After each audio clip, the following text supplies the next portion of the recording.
오늘은 요한복음이 주제입니다. 요한복음에는 표적, 이적이 7가지가 나옵니다. 첫 번째는 2장의 가나 혼인잔치에서 물이 포도주로 바뀌게 하신 이적, 또 특별히 클라이막스 뒷부분에 가서 2가지 이적이 있습니다. 보리떡 5개와 물고기 2마리로 5,000명 먹이신 이적, 대단한 거지요. 또 뒷부분에 가서 죽은 나사로 살리신 이적입니다. 그런데 이적을 베푸신 이유가 2가지입니다. 요한복음 2장 11절에 7가지 이적을 예수님께서 왜 베푸셨느냐? 그 이유를 2가지를 썼습니다. 2장 11절 가나 혼인잔치에서 물이 포도주로 변화되게 하신 이적을 베푸시고 나서 2장 11절 예수께서의 첫 표적을 갈릴리 가나에서 행하여 그의 영광을 나타내심에 제자들이 그를 믿으니라. 이적 혹은 표적을 행하신 이유 2가지입니다. 하나님께 영광 돌리고 사람들이 믿게 하는 것, 2가지. 항상 예수 그리스도의 교회는 이적과 표적이 계속됩니다. 그건 2가지 목표를 달성해야 합니다. 첫째 뭐라 그랬습니까? 하나님께 영광 돌리고, 사람이 영광을 가로채면은 축복이 아니라 재난이 옵니다. 2번째 뭡니까? 믿음을 일으키는 것. 이 2가지를 분명히 적었습니다. 그리고 7가지 이적을 행하신 후에 그 이적을 베푸신 그 가장 본질, 눈에 보이는 이적의 밑에 있는 본질을 말씀하십니다. 물을 포도주로 바뀌게 하신 후에 나는 포도나무다. 포도주의 원료가 출처가 되는 포도나무. 나는 포도나무고 내 아버지는 농부시다. 너희는 포도나무에 붙어있는 가지다. 아주 귀한 말씀이지요. 실로암 연못가에서 눈먼 봉사를 눈뜨게 하신 후에 예수님이 뭐라 했습니까? 사실은 내가 빛이다. 그러고 오늘 본문 말씀 요한복음 6장 찾겠습니다. 보리떡 5개, 물고기 2마리로 먹이셨는데 6장 9절입니다. 6장 9절 말씀. 한 아이가 있어 보리떡 5개와 물고기 2마리를 가지고 있나이다. 춥고 배고픈 무리들이 예수님을 하루 종일 따라다니면서 줄이고 지친 줄 아시고 보리떡 5개와 물고기 2마리로 5,000명을 먹이셨는데, 그러고 나서 백성들이요, 뭐 대단하지요. 야, 이 어른이 임금이 되면은 우리나라 먹고 사는 걱정이 없겠다. 그래서 임금 삼으려 그랬습니다. 6장 15절입니다. 그러므로 예수께서 그들이 와서 자기를 억지로 붙들어 임금으로 삼으려는 줄 아시고 다시 혼자 산으로 떠나가시니라. 아주 우리 이 장면을 그림같이 그려보면요, 아주 은혜가 됩니다.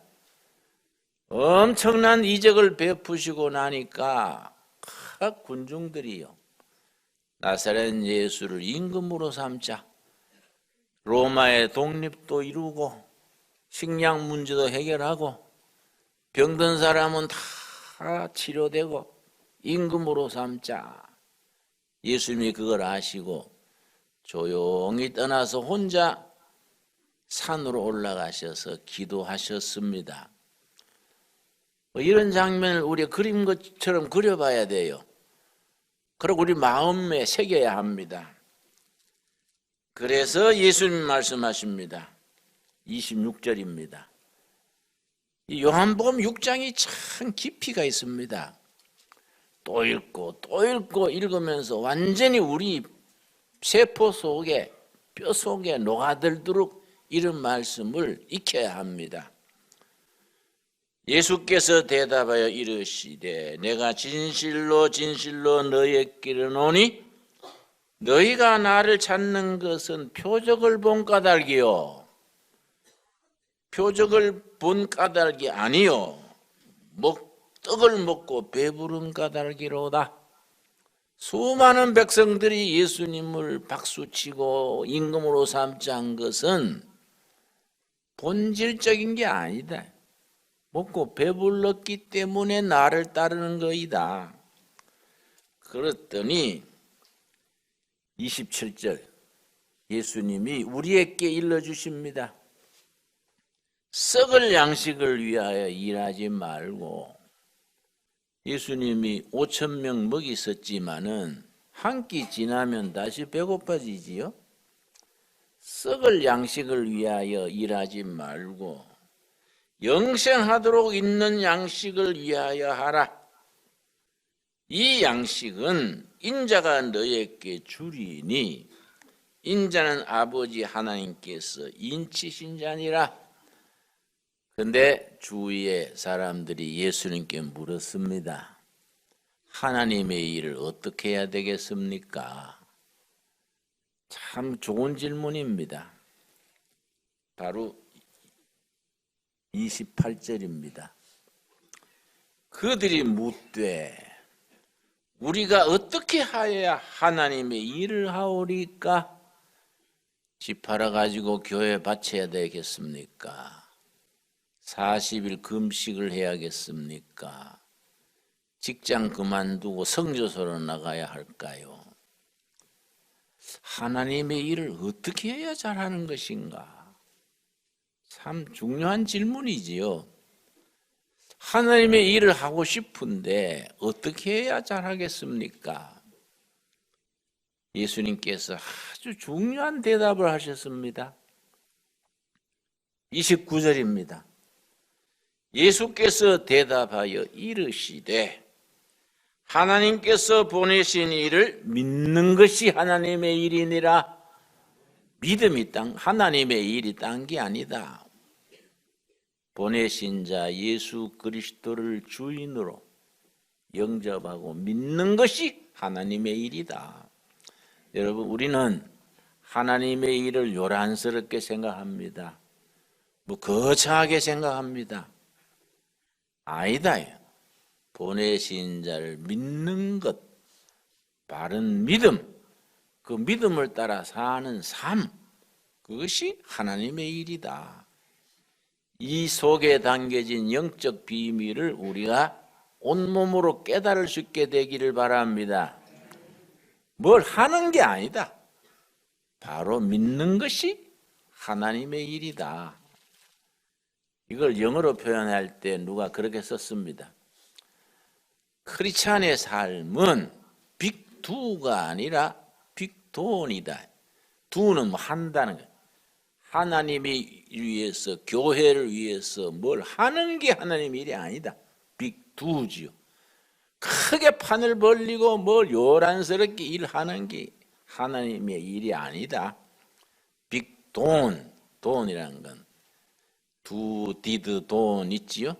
두가 한다는 현재, 디드는 과거, 돈 과거 완료지요? 하나님이 우리를 구원하시기 위해서 이미 이루어 놓은 것을 아멘으로 받아들이는 것. 그래, 빅돈 그래. 하나님이 이미 이루어 놓으신 구원을 받아들이는 거예요. 바른 믿음, 그 속에서 나오는 순종, 그 복음을 누리는 삶. 그래서 건강하고 행복하고 사람다워지는 것, 그게 하나님의 일이다. 이 말씀에 마음 깊이 깨달아서 하나님이 기뻐하시는 믿음에 설 수 있게 되기를 바랍니다. 그래서 요한복음 6장에서 서두에 보리떡 5개로 많은 사람 먹이신 뒤에 그게 문제가 아니다. 35절입니다. 35절. 34절에 사람들이 보리떡 5개로 수천 명 먹은 뒤에 이 떡을 우리한테 계속 주십시오. 그랬습니다. 34절이지요. 그들이 이르되 주여 이 떡을 항상 우리에게 주소서. 예수님의 대답이 이게 아주 중요합니다. 35절 뭐라 그랬습니까? 우리 한번 같이 읽겠습니다. 예수께서 이르시되 나는 생명의 떡이니 내게 오는 자는 결코 줄이지 아니할 것이요 나를 믿는 자는 영원히 목마르지 아니하리라. 내가 떡이다. 내가 영원히 배고프지 않는 떡이다. 오늘 나누어 먹은 떡은 한 끼 지나면 배고파지고 내가 떡이다. 이 떡은 다시 줄이지 않는다. 같은 말씀 48절에 강조합니다. 내가 곧 생명의 떡이니라. 너희 조상들은 광야에서 만나를 먹었어도 죽었거니와. 옳은 말씀이지요. 광야 40년 동안에 만나를 매일 아침마다 거두어 먹었는데 그건 다시 배고파지지 않냐? 다 죽었지 않냐? 생명의 떡, 영원한 떡, 나를 먹는 자는, 나를 믿는 자는 영원히 줄이지 않는 떡이다. 그러고 죽은 나사로 살리신 뒤에 뭐라 그랬습니까? 내가 부활이다. 눈먼 봉사를 눈뜨게 하신 후에 뭐라 그랬습니까? 내가 빛이다. 이게 이제 요한복음의 진수입니다. 7가지 이적 표적이 문제가 아니라 그 표적의 밑바닥에 있는 진리. 그래서 죽은 자를 살리신 뒤에 내가 부활이요 생명이다. 눈봉사 눈뜨게 한 뒤에 내가 빛이다. 보리떡 5개로 많은 사람 먹인 뒤에 뭐라 그랬습니까? 내가 떡이다. 생명의 떡이다. 여러분, 그 53절에 보면은 깊이 있는 말씀을 하십니다. 예수께서 이르시되 내가 진실로 진실로 너희에게 이르노니 인자의 살을 먹지 아니하고 인자의 피를 마시지 아니하면 너희 속에 생명이 없느니라. 이 성찬 예식입니다. 성찬 예식에 떡 나누어 먹는 것이 예수님의 살을 먹는 것이다. 포도주 나누어 먹는 것이 언약의 피, 예수님의 피를 마시는 것이다. 신앙의 본질을 일러주십니다. 그래서 53절, 54절 내 살을 먹고 내 피를 마시는 자는 영생을 가졌고 마지막 날에 내가 그를 다시 살리리니. 55절 내 살은 참된 양식이요 내 피는 참된 음료로다. 이렇게나 한 말씀하시니까 사람들이 이거 어렵다. 무슨 말씀인지 어렵다. 떡 먹을 때는 좋았는데 말씀이 어렵다. 그래서 60절 제자 중 여럿이 듣고 말하다 이 말씀은 어렵도다. 누가 들을 수 있느냐? 거기다가 하나님 예수님께서 내 나라는 땅에 있는 것이 아니다. 내 나라는 하늘에 있다. 이렇게 말씀하시고 나를 따르는 자는 자기를 부인하고 십자가를 지고 나를 따르라. 갈수록 어려워지는 거지요. 그래서 사람들이 어떻게 했습니까? 66절입니다. 그때부터 그의 제자 중에서 많은 사람이 뭡니까? 떠나가고 떡 먹고 병 낫고 할 때는 구름대 같이 모이면서 임금으로 삼자 그랬는데 그와 함께 다니지 아니하더라. 예수님께서 이제 오늘 본문 말씀 67절이지요. 그 구름대같이 모여서 임금으로 삼자, 나라를 바꾸자, 뭐 거창하게 나왔는데 아이고 어려워서 못 따라다니겠다. 다 떠나가고 제자들만 남았습니다. 67절. 예수께서 12제자에게 이르시되 너희도 가려느냐? 다 떠났는데 너희도 가렸느냐? 그때 베드로가 나서는 거지요. 나서는 데는 베드로가 1등입니다. 시몬 베드로가 대답하되 주여 영생의 말씀이 주께 있사오니 우리가 누구에게로 가오리까? 우리가 예수님을 따르는 것은 떡 먹고 따르는 게 아니고 병 놓고 따르는 것 아니고 뭐 출세하려고 따르는 것 아닙니다. 영생의 말씀, 생명의 말씀, 진리 대신 말씀이기 때문에 따르는 겁니다. 우리가 어디로 가겠습니까? 그래서 결론이 69절이지요. 이게 우리에게 남는 위대한 겁니다. 베드로로부터 오늘까지 앞으로도 예수님 오실 때까지 우리가 가슴에 품고 있어야 될 가장 중요한 거지요. 69절. 우리가 주는 하나님의 거룩하신 자인 줄 믿고 알았사옵나이다. 믿고 알았습니다. 거기에 연필이 있으면 줄을 칩시다. 알고 믿은 게 아니다. 믿었는데 알게 됐다. 믿고 알았습니다. 우리가 뭐 머리 나빠도 관계없고 학력이 나빠도 관계없고 총명하지 못해도 관계없어요. 믿고 아는 겁니다. 믿고. 알고 믿는 게 아니고 믿고 알았습니다. 주는 하나님이신 것을 믿고 알았습니다. 베드로의 신앙, 예수님의 제자들의 신앙이 오늘 우리들의 신앙이 될 수 있기를 바랍니다. 베드로의 대답이 뭡니까? 주님, 아도나이 주님은 생사 여탈권을 가진 주인입니다. 주님 아도나이시여. 생명의 말씀이 여기 계시는데 어디로 가겠습니까? 우리는 아도나이께서는 이 땅에 오신 하나님이신 줄 믿고 알았습니다. 우리들의 고백이 될 수 있기를 바랍니다. 여러분, 우리 금년 한 해 내가 그제 추운데 일부러 혼자서 둘레길 한 바퀴 천천히 돌면서 생각했는데요. 금년 시작할 때 기도 제목, 간절한 기도 제목 3가지가 있었는데 다 응답받았어요. 참 감사한 해다. 내년부터는 제대로 잘해야지. 하나님이 우리를 챙겨주시고 응답하시고 인도하시는데 잘해야 안 되겠습니까? 금년 이제 다 마무리하고 내년에는 우리 일생에 멋진 해로 세워나갑시다. 하나님이 기뻐하는 걸 우리가 이루어 나가는 해가 될 수 있기를 바랍니다.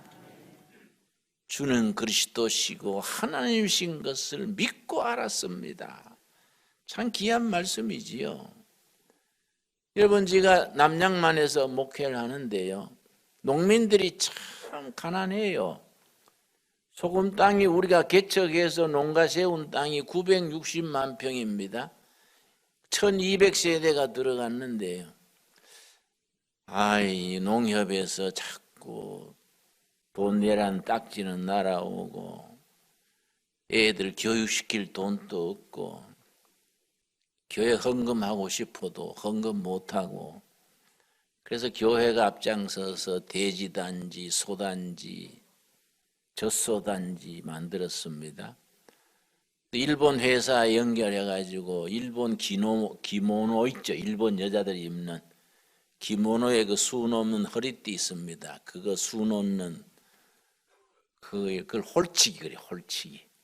홀치기 공장 세워가지고 동네 아줌마들 다 일하고 월급 받아가지고 이제 수입 올리고 그 일 열심히 했는데 경영을 잘 할 줄 모르니까 빚을 졌습니다. 주일날 빚쟁이가 교인보다 더 많아졌어요. 참 시험 들었습니다. 그때 생각하면 지금도 손바닥에 땀이 나요. 할 수 없이 내가 빚에 쪼들리다가 3일 금식을 했습니다. 금식을 하는데 금식한 지 5일 만에 성경 말씀 속에서 길을 찾았습니다. 로마서 8장 12절 13절, 로마서 8장 12절 13절. 하나님의 말씀이 우리의 해결이 실마리고 열쇠가 되고 우리에게 길을 가르쳐 주십니다. 로마서 8장 12절 13절 말씀. 그러므로 형제들아 우리가 뭡니까? 빚진 자로 돼. 나는 모태신앙으로 신학까지 하면서 로마서를 수십 번 읽었는데 내가 빚져보지 않았을 때는 이 말씀 눈에 안 들어왔습니다. 내가 빚진 자로 돼 이 말씀 모르고 그냥 지나갔습니다. 빚져가 빚쟁이들한테 시달리니까 눈에 보이는 거예요.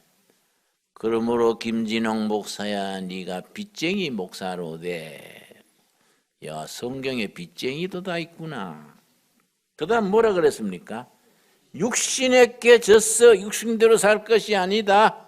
네가 왜 빚지고 네가 왜 자금에 시달리고 어려움 당하느냐. 너무 세상 것 찾아가지고 육신적으로 나가니 하나님이 기뻐하지 아니하신다. 13절이 해답입니다. 너희가 육신대로 살면 반드시 실패할 것이로되 죽을 것이로되 뭐라 그랬습니까? 어떻게 해야 된다고요? 영으로서 육신을 죽이면 살리라. 영적인 것이 앞서고 첫째가 되고 세상적인 거, 먹고 사는 거, 빚진 거, 모든 거 육신적인 것이 영적인 것이 뒤따르게 해봐라. 너는 살 길이 열린다. 제가 금식하는 5일째 이 말씀 읽고요.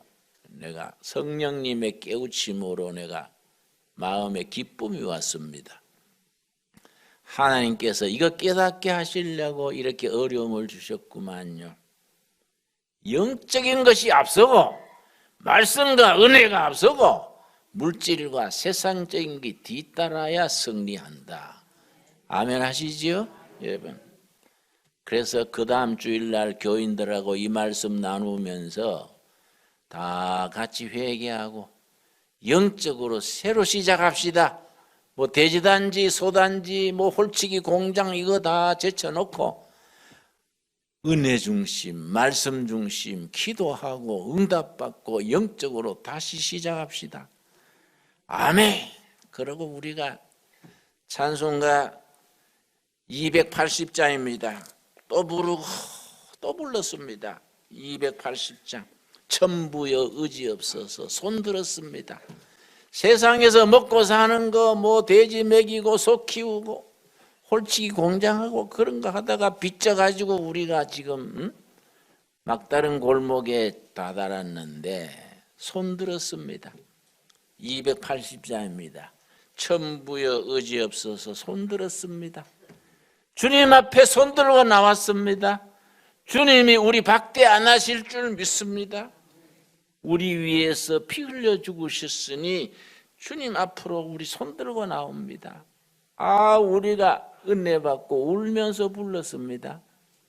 그 다음 날부터 역사가 일어나더라고요. 하나님이 빚을 다 갚아줬습니다. 그냥 물 흐르듯이 갚아주셨습니다. 여러분, 우리는 하나님의 자녀들입니다. 하나님의 백성들입니다. 영적인 것이 앞서고 세상적인 것 뒤따라갈 수 있기를 바랍니다. 천부여 의지 없어서 우리 1절만 같이 부르겠습니다. 천부여 의지 없어서 손 들고 옵니다. 주 나를 박대하시면 나 어디 가리까. 내 죄를 씻기 위하여 피 흘러 주시니